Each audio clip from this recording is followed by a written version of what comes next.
আসলে আমাদের অনেক দামি সময় আমরা নষ্ট।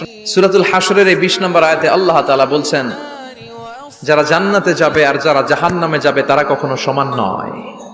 যারা জান্নাতে যাবে তারাই হচ্ছে সফল কাম। সুবহানাল্লাহ পড়েন। এখন সিদ্ধান্ত আপনার নিতে হবে, আপনি কই যাবেন, আমি কই যাব। আল্লাহ তো বলে দিলেন, the people of heaven and the people of hellfire are not equal. The people of heaven gained the ultimate success. সর্বোচ্চ সফলতা অর্জন করেছে তারা, জান্নাতি হয়েছে যারা। ঠিক কি না? সফলতার মানদণ্ড আল্লাহ কোরআনে অনেকগুলো দিয়েছেন।